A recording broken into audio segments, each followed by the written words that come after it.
Well, you're listening to gwot.rocks, God, the World, and Other Things. I'm Kenny Price, your host. Our mission, you got it, advancing equilibrium in the midst of an agitated world. Hey, thank you so much for tuning in to gwot.rocks. I want to ask you, be sure if you haven't subscribed to the program, go ahead and do that right now. Also, pass it on to your friends. Tell them about what God is doing through this podcast. This is Season 18, Episode 382, title, Dwell on True Things. Subtitle, Ultimate Truth is Real. My friend, I am excited about this podcast. I had to take a break in recording.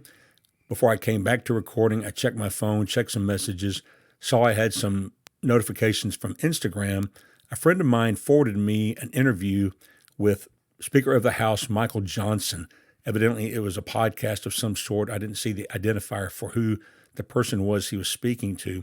He said some profound things in it, but something that ties directly into what we're talking about here on this podcast today is he made the statement talking about how dark of a place the world, our country is in, and that we're in a tailspin, we're in crisis. And you need to check that out for yourself, the exact wording. But he said this statement, that for the first time in the history of our nation, those who don't believe in absolute truth is above the majority. That means over 50% of the people in this country no longer believe in absolute truth. That's what this podcast is all about. So this is timely. God is wanting us to absorb this today. So I'm excited for you to hear this. Share this with your friends. It's important.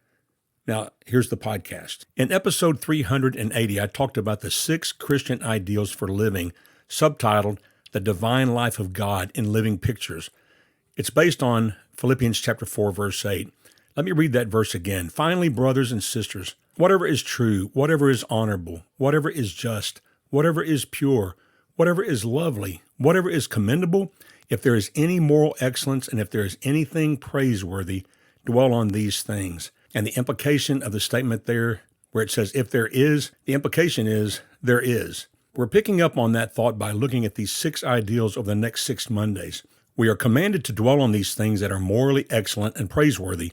The word that Paul uses, translated in the Christian Standard Bible as dwell on these things, means in the literal sense to count, calculate, to enumerate, as in a financial context, but here he uses the word metaphorically, encouraging the church in Philippi to consider or reckon with certain ideals or principles with gusto, to really bear down on them and give these things persistent thought. In modern lingo, we'd say to camp out on these 6 ideals. What are they again? Whatsoever things are true, honorable, just, pure, lovely, and commendable.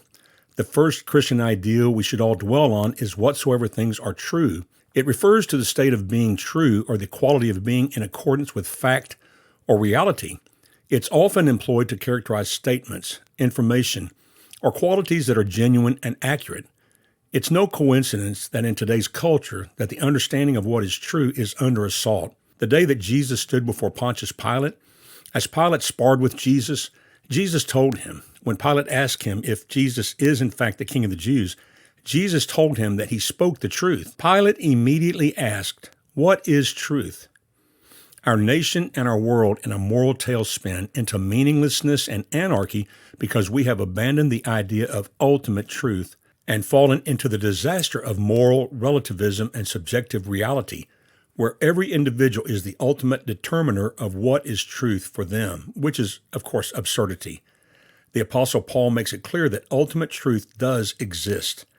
This means there is an objective reality that exists independently of individual perceptions. Believing in ultimate truth implies a search for a shared understanding of reality that goes beyond subjective experiences. Mark this down, my friend.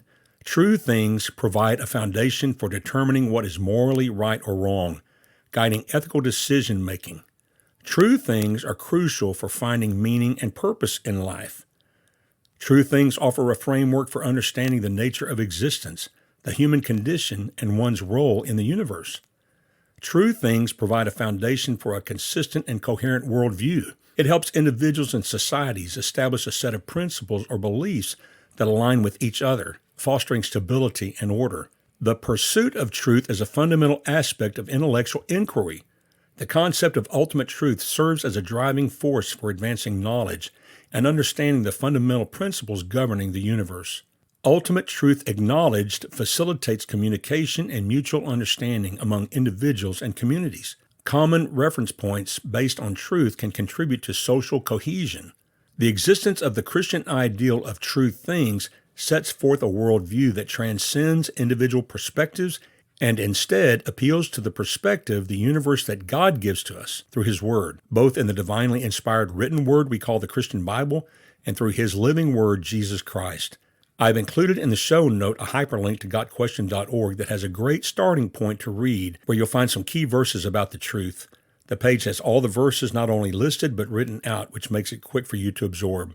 As our minds are bombarded with all the outlandish things that are being said and done, which seek to throw our lives into turbulent disarray, my friend, we can stand strong, confident, and at peace as we focus our minds and souls' attention on the Christian ideal of things that are true. We must obey God's command to look past the fluff and keep our minds fixed on Jesus, the author and perfecter of our faith. He is the way, the truth, and the life. He is the unchanging person in the midst of a constantly changing world. And with that, my friend, I bid you peace.